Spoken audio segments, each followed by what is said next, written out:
TruVue Podcast. A bunch of different views. The boys keep it real, man. I really like listening to them, man. They funny. Yeah. Son, you know what I'm saying? They really speak their truth. The hell was that? You're.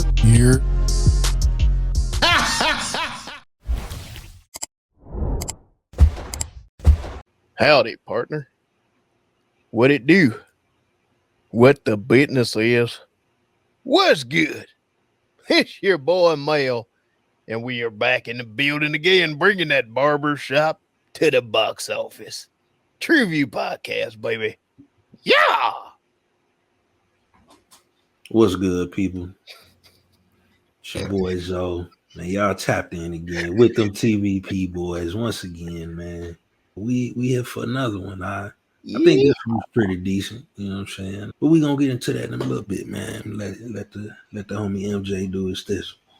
Ultimate swashbuckling. Let's get it. Yeah. Once again, thanks again for tuning in. It's the TruVue Podcast, like my man just told you. This is grown man MJ here to get it again in another way, man. Let's make this thing happen. I'm glad y'all done tapped in. Yeehaw! Come on now, that's the last one of them now. That's the universal.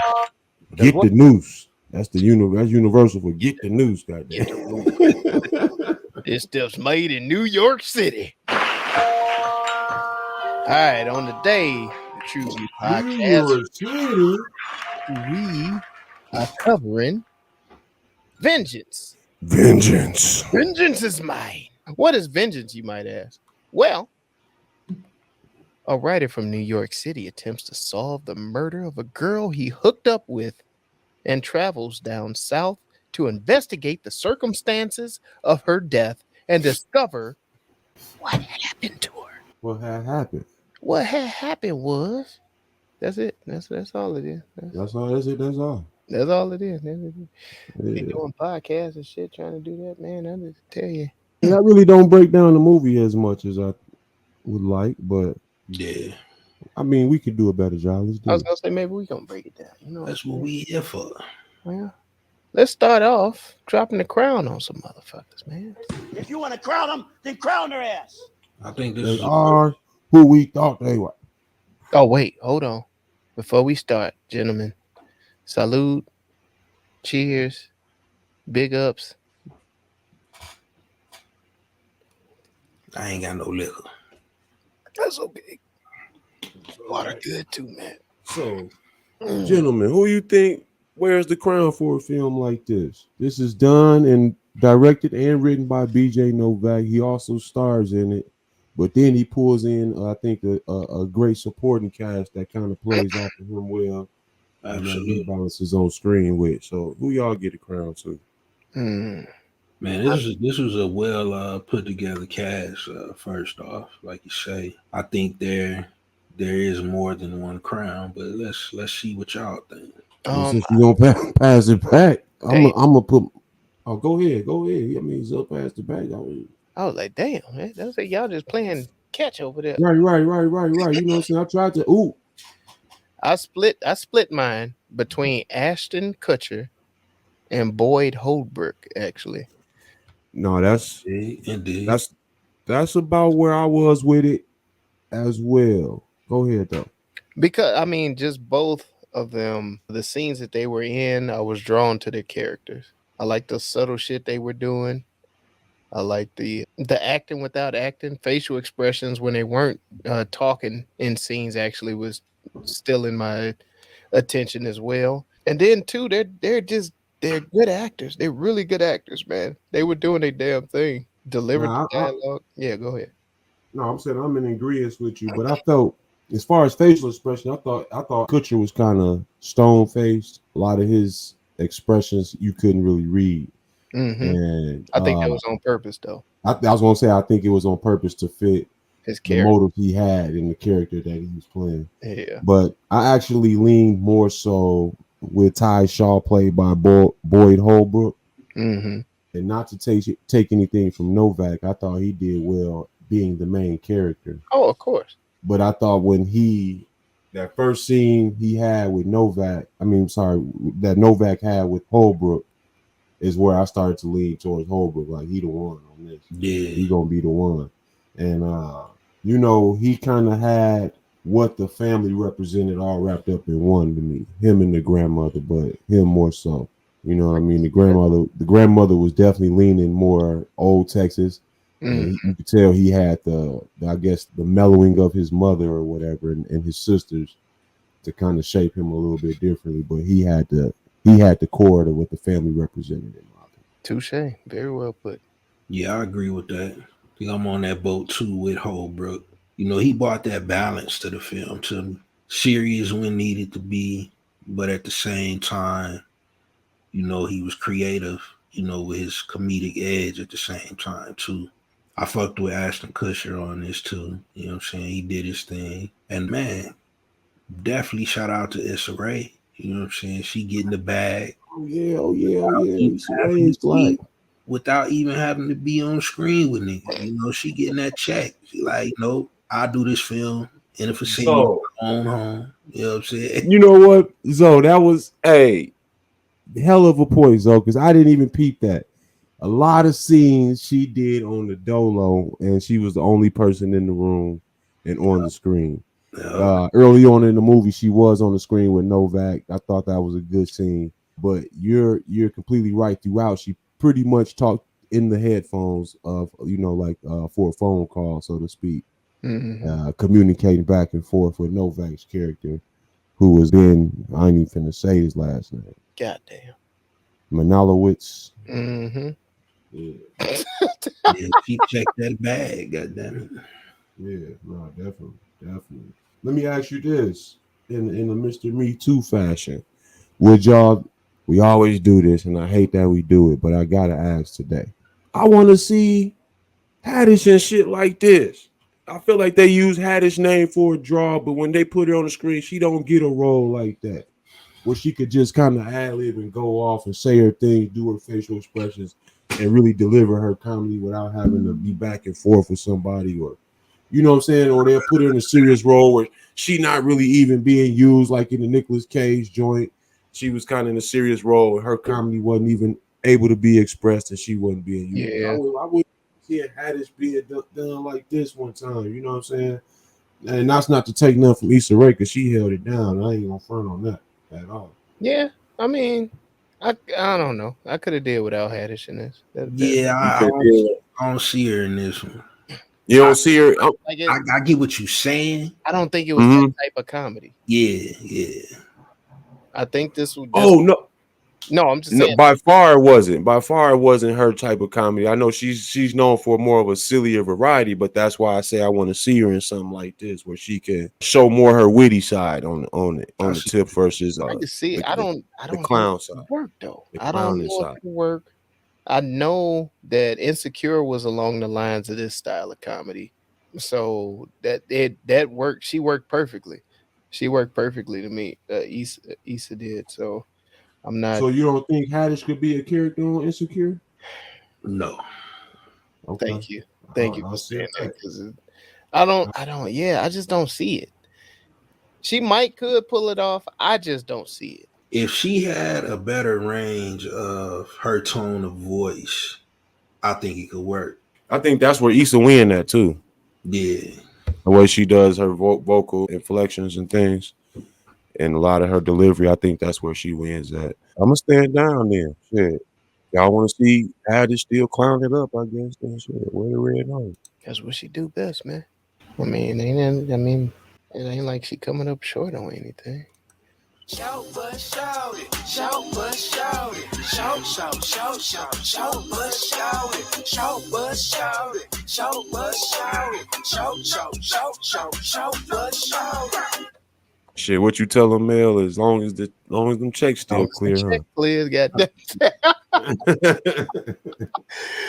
Nah, man, I don't know, man, because my short bus is kind of not a short bus, but it is. So going into this, it was labeled as mystery thriller. I didn't see comedy in the tagline. Okay. So as I'm watching this, I thought I was in the wrong movie. Well, just to stop you, it does have it on IMDb, comedy mystery thriller. Okay, but when I looked it up, like I didn't see comedy on there until I looked at IMDb. I forgot what exactly I looked it up on, but it just had mystery thriller. So when I went to the theater and I'm sitting down, I'm all like, wait a minute, is this the right fucking movie? I think I might have jumped in the wrong movie. Do they got another movie named Vengeance out? And then I'm pulling up, looking like, all right, Issa Rae is in it. Okay, she in this movie. Okay, I guess this must be the right movie. But this is more like The Office. Like what's going on here? And as it kept unfolding, I was intrigued and confused at the same time. Like, where is this taking me? What's happening here? Where does the mystery come in? What's the thrill? And Well, I mean, it started with that. You don't feel like it started with that? Like it set it up for it with the way it opened in the film? Yeah, but girls, crawling through the field or whatever. Yeah, I got it, but it didn't. That scene didn't raise enough intrigue for me to be like, "Huh, what's going on here?" I was just like, all right, another one bites the dust. Where's why? No, this is America. We have a dead white girl in the opening scene. All right, I need you to understand the implications that we have here and the magnitude of the severity of the situation. Hey, I don't mean this in a disrespectful way, but Columbine happened in the ghetto every day. God damn it, this is. See, that's what I'm talking about. Ooh, dog. Shout out to the great philosopher, Dr. Dre. Yes, indeed. Yes, indeed. But yeah, I wasn't connected right away. So I guess because that scene didn't shock me enough to be like, what the fuck happened? I was found left up until like maybe the middle of the movie where I started like connect, like, all right, okay, this is where it's kicking in. Okay. I kind of see where this story's going now. So yeah, that's where it is. That was kind of a shortcoming, but then again, it wasn't, because it still kept me intrigued. So I don't know. That's what y'all get. That it wasn't properly labeled is what you right. I don't think I necessarily have a short bus for this one, especially when it comes to the actual story of the film. This was one that wasn't easy to figure out, in my opinion. The way the movie, took its twist, and especially the ending. I wasn't expecting that. You know what I'm saying? I wasn't expecting the person who, turned out to be the villain, and the ending of it. Yeah, I thought the story was very well done with this. The writing, everything was put together nice. So for me, I don't necessarily have a short bus. Well, let me ask you this, because that's fair. I mean, this was like Emil said, it keeps you interested. It's an intriguing story. I think they set it up around the podcast, and I think that's what draws my interest as well, because these are some of the leading podcasts in the podcast world as far as, the murder mysteries. A lot of people follow these and big into these. I got a homeboy, that's all he listens to. Oh yeah, them serials and all of that stuff. Shout out. Yeah. So I was really intrigued on that. What did y'all actually take the story to be? What you mean when you say that? Well, what did the movie represent as far as what story overall do you think he was trying to tell? I don't know. It was a lot of little nuggets that he was that he touched on in there. He touched on family, touched on little nuances and stuff. I guess it drug relation. It's a bunch of little small America. Yeah, small America, middle America. They do it big here in Texas. Thought activity. Damn, nigga. God damn. No, that's what you're talking about. Yeah. No, the modern dating world. With the app life, and I thought that was a good way to expose. I thought the movie was a good way to expose our overexposure to social media and all of the options that we've gotten over the years that, you know, we could get a ride with Uber, Lyft, or a taxi, or a bus, or a friend. You know what I'm saying? We got tons of options for everything now, you know, at our fingertips, so to speak. And that scene he had with John Mayer early on in the film, shout out to him. I thought that was good on how they even expressed the dating world. But overall, I think he just highlighted how our culture has become numb and superficial to a degree, where we can know a person online and through text and, you know, meet up here and there, but not never really know them and not ever really have a need to get to know them either. And I thought that was expressed in the film through the way he did a lot of his relationships outside of his work world. Touche. That was very well put. Most definitely. No, I thought it was a decently written movie for Novak. I'm not sure. Was this his first film or? That I don't know. Let's see. Let's check that out. I didn't even look. I know this ain't some shit that this definitely was nothing I was expecting from him. Once I saw that he did write it, I was kind of like, that was smart. He pulled the hoopty loop on that ass. The hoopty loop? Yeah, the hoopty loop. You know, they was in Texas. There's a hoopty loop. But when they this is his first film. Yeah, he's done some TV projects. Yeah, this is his first film directing and writing. Yeah. Because I mean, when you look at him, people automatically connect him to The Office. Yeah. I think he was in a couple other movies, but he's always played like a comedic role. So to see him do something like this, it was refreshing. It was definitely something different to see, and I did like how. And I think that's why you get that. I'm sorry to jump in there. I think that's why you get that little sprinkle of comedy in there too, just because you come from that background and that writing style.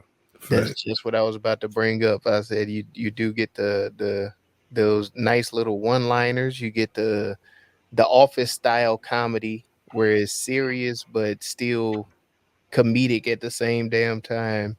Where like the jokes on you in the scene almost. Yeah.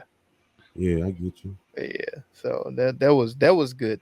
So I mean, technically it's not a shortcoming, but no, I mean I think the film has little shortcomings. Do you think the ending was a shortcoming? I thought it was kind of weird, and I thought it was kind of spastic almost. It was like it was like a snap ending or something. To me, I predicted it as soon as I saw what he was wearing. Okay. Because I was like, oh yeah, no, that's gonna look right if they have, you know, something oozing on that. That's gonna be nice. That's a good take. I didn't see it that way at all. I like Kusher's character. I thought he was unpredictable. Yeah. Like what I got from him, I wasn't expecting that. I was expecting more of the comedic role from him, not a lot of the gems to come from him. Ooh, that's a good take too. I was gonna say Issa was a little unpredictable and comedic at the same time. I was expecting her to take a more serious role than more comedic. So that was different for me to see from her. The little boy was hilarious. Yeah. Give him a shout out and the little boy that was funny as hell. I was like, God damn, man. He walked in that room with that gun. I was like, what is homie? Yes. Eli Bickle. Eli Bickle. Good job, homie. Bickle, man. Yeah, he was hilarious. And then shout out to Dove Cameron. My daughter saw her. She automatically, that's the son. I was like, she a Disney kid. Okay, I know the name, but I'm like, what the hell is she from? She was in The Descendants. She has a show where she plays a twin. Yeah, I know all of these shows. It's terrible. Oh yeah, she got a nice catalog. Granny Carroll was another good character too. So I mean, BJ he wrote some good characters in here, man, and he gave people a lot of substance and stuff to work with. And I think the actors did a very good job at capitalizing on that. Do you think the movie did a good job of expressing like the motives of podcasters and how we go about, I guess, exposing or exploiting content in a sense? I think that covers a certain sector of podcasts, not the general just as a whole. Because what sector would you put it in? Because I'm relating it even to the people who do like pop culture and talk about, you know, current issues and Jay, all that stuff and just give they. Jay. No, I'm just saying people who talk about like, you know, you could talk about Bud and podcast. He talk about current issues, people's situations, things like that.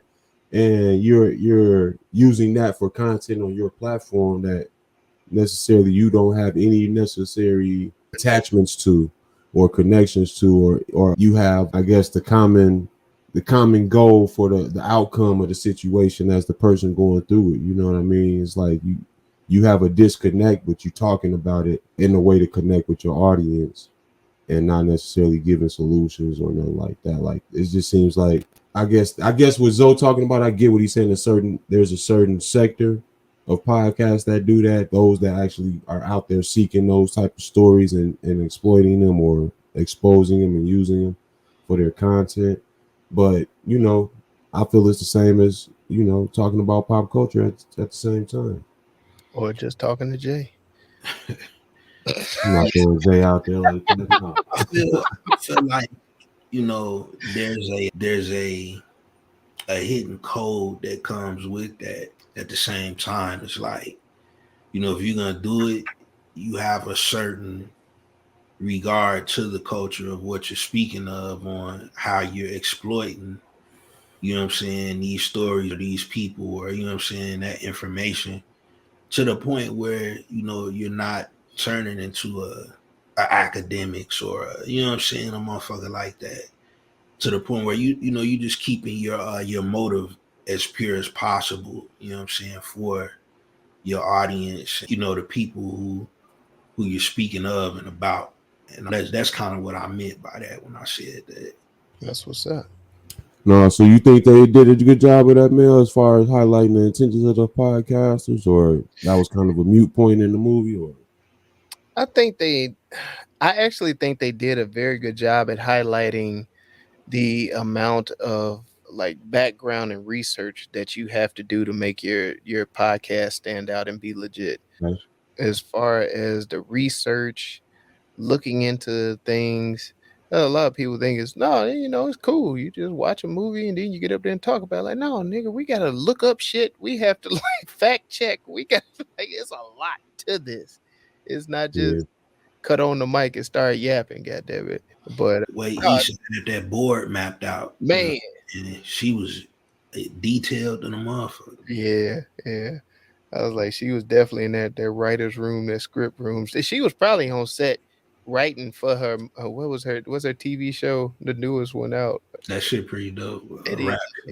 I like it. But yeah, she probably was just on set for that shit. Just like, yeah, just record it here. God damn it. We gotta get this check. I'm trying to get another check. Shout out to Issa, man. It's just something to look at, I tell you. Look at me now. Look at me now. Oh. To all my Texans. All your Texans? To all the Texans out there that's listening. Whataburger is basic as hell, bro. Damn. See, that might have been in the shortcomings, and I overlooked it, that they tried to push Whataburger like that. I don't know though, because I feel like I was getting a joke out of it. No, but what they were saying was factual in the motherfucker, bro. I lived in Texas for a few years, and that Whataburger was consistent. Yeah, them motherfuckers is everywhere.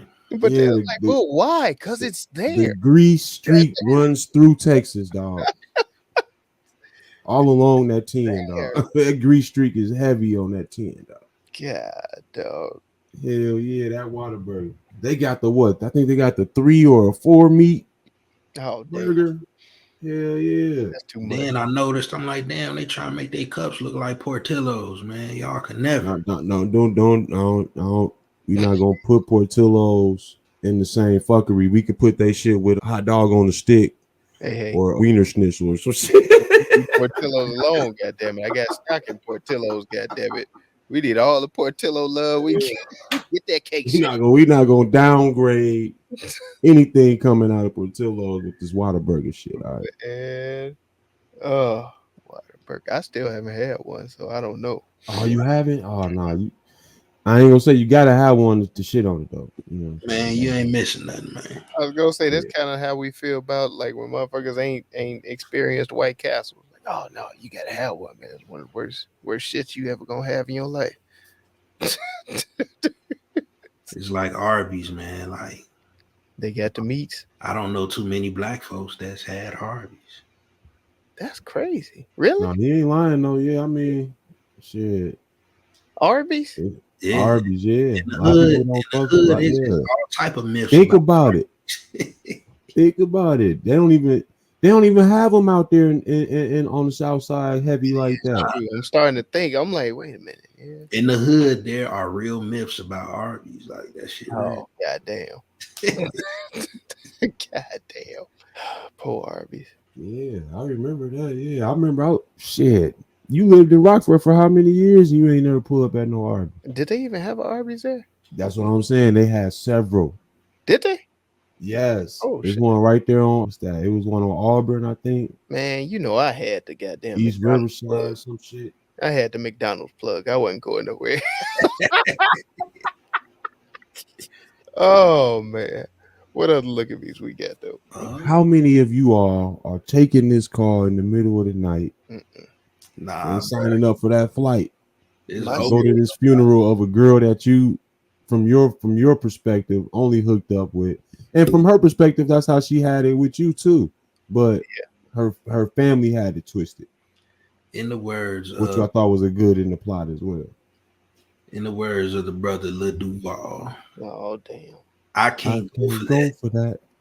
Oh no. Oh, no can do. I can't go for that. Ain't no way, dog. Man. Nah, I was gonna say my shit gonna be on Do Not Disturb anyway. Going straight to the voicemail, and I check them voicemails like once every 6 months.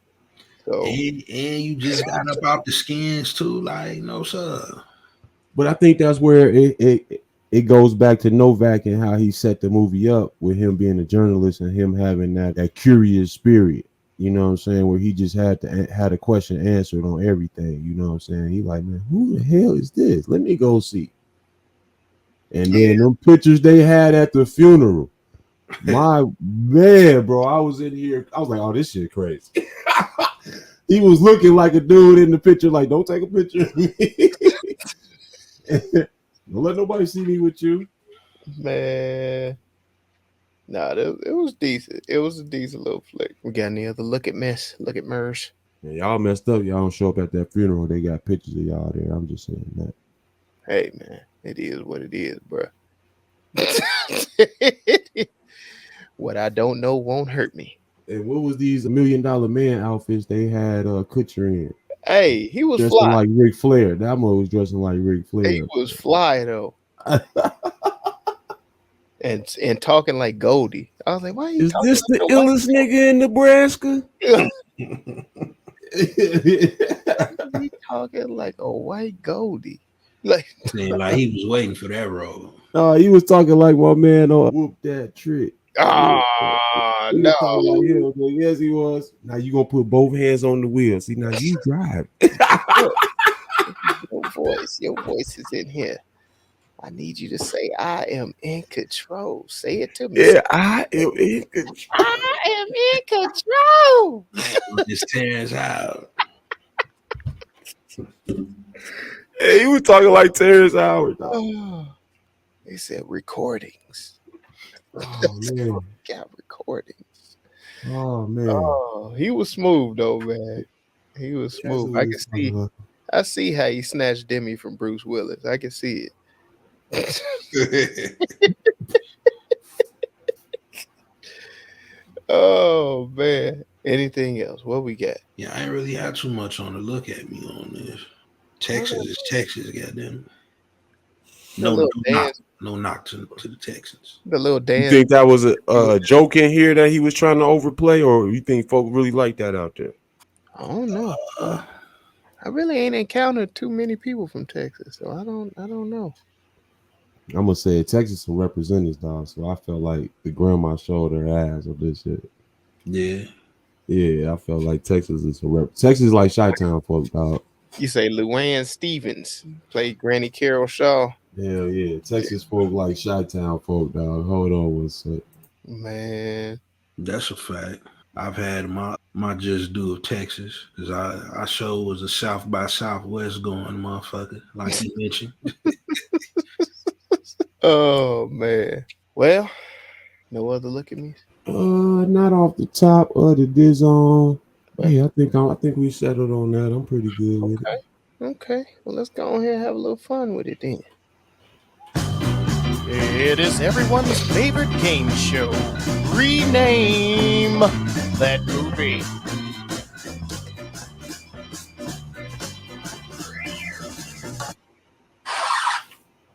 Hold up.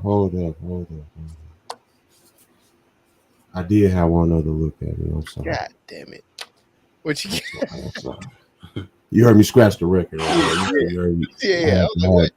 I had because I did want to point out one thing that I thought was also awesome in the movie as well. It is slipping from my mind because I started thinking of renames. But man, I really enjoyed this film, and I thought it's fucking losing me. We're gonna come back to it. Rename some shit. God damn it, man. He hit him with the X trying to think about it. Yeah, no, man. I tried to remember it. I was like, damn. And then when I started thinking renames, it was over with. Because I had got a call, and that's what threw me off. But go ahead, though. Ben-Hur. All about the Benjamins. Ooh. Been there, done that. Been there, done that. Oh my God. You sure I hit it? Yeah. Pop goes. Burnett. This is Texas. Low sale. Peel his cap back. Texas Hold'em. I like it. Because they did keep him there for longer than he wanted to be. Yeah. Bing, I got it. Candy Girl. I got my look at me whenever you want to get back to it. Yeah. Go ahead. Speaking of all about the Benjamins, that's what I wanted to talk about in the look at me. The main character's name was Ben. Mm-hmm. And at the end of the story, I like how it summed up the movie by pointing out how we tell stories, how we are invited to stories or engulfed in the stories is usually a matter of self and things that you are tangling with your own self or your own spirit or have battled through as far as experience through life. And I thought that him setting the movie up with, showing how lucid his experiences are with his encounters with women and things like that, and him going out of his way to go through all of that to get a story about basically nothing, and it showed how his life was fulfilled with basically nothing at the end of the day. And I thought that was a cool little flip in there that they played with. Okay, nice. Back to the rename. These boots is made for what? Pop rocks. All my exes live in Texas. Damn.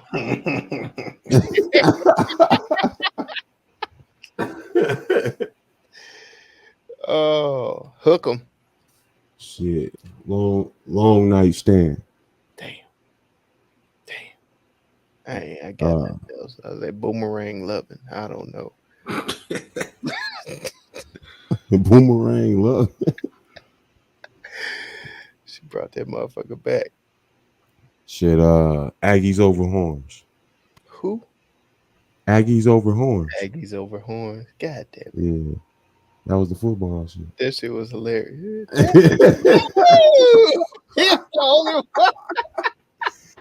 Yo, you don't understand how divided we is about our football out here. After he did it though. Yo, when they said Dallas is not Texas, bro, I fell the fuck out. They said Houston is another country, damn. Man. But after he did that part and when Boyd Hallberg just reached over and pat him on the back like, it's gonna be okay. It's gonna be all right. It's gonna be all right. Yeah. I was like, damn. I was like, why did you do that? Why'd you do that? He was like, I heard Texas. Yeah, I heard Texas. I was cheering for Texas. Oh man, let's pick a read name. All right. Out of here, man. Accidentally coincidental. Man, yo, deep thought provoking ass. Yeah, that's what the movie was. Accidentally coincidental. The cops said everything was an accident, dog. Phone spoofed. Okay. What? No, phone spoof. Spone. Not phone. Not Spone poof.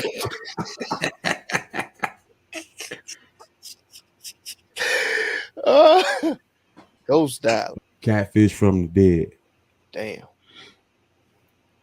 Fried catfish. Yeah, fried catfish. There you go. Yeah.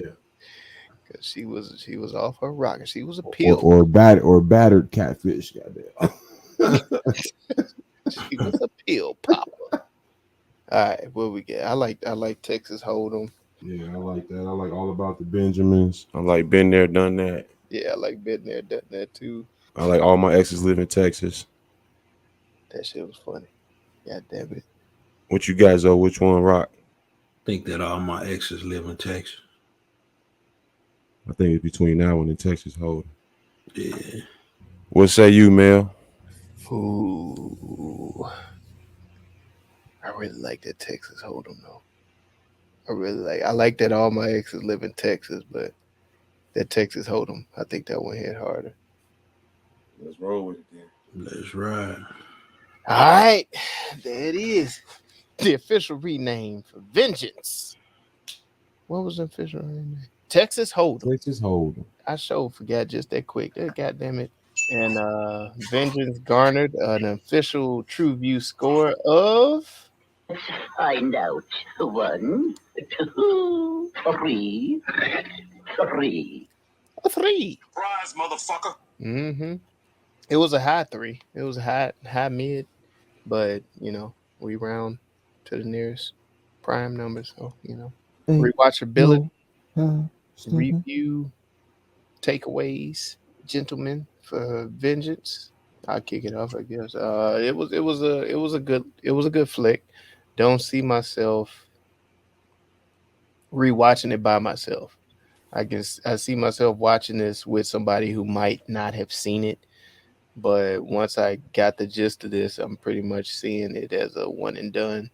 Although it was still a good flick nonetheless, but the rewatchability is not very high. The recommendation is though, I will put some people onto this because this wasn't even on my radar when it was brought to me. So I was like, well, all right, but cool. No, it was quirky writing, it was smart writing. And it definitely, if you like The Office, you're going to like the feel of this movie. So you should, check it out. Check it out if that's your style. Yeah, that's exactly where I was leaning. If you are into the writing style more so than the names presented in this film, is probably what draws you to come back to it for me.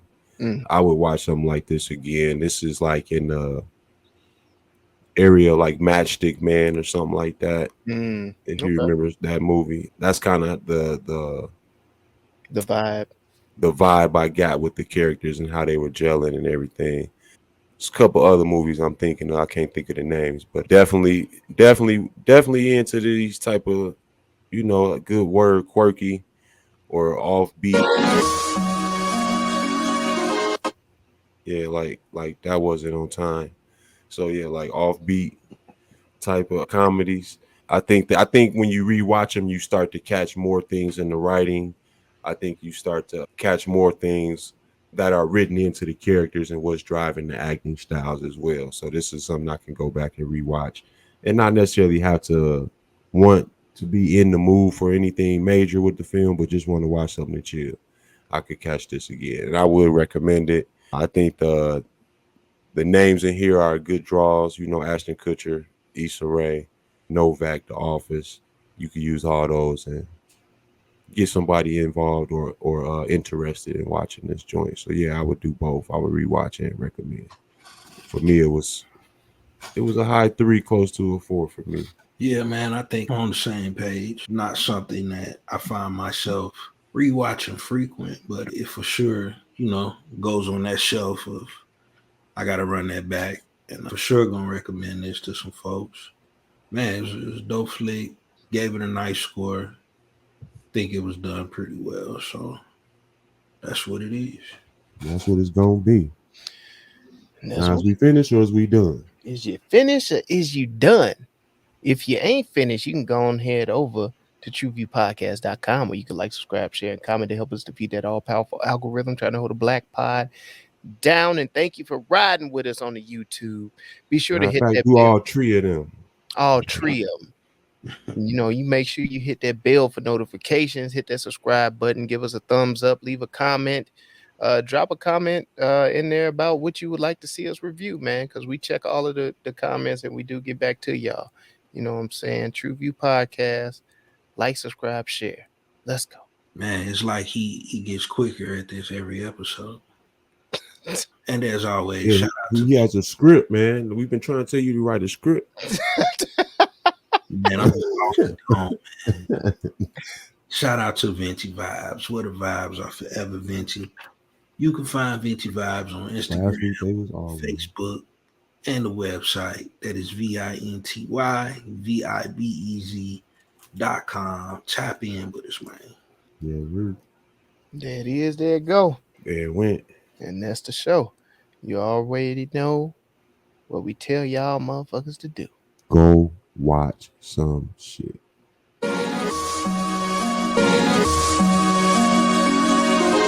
TruVue Podcast.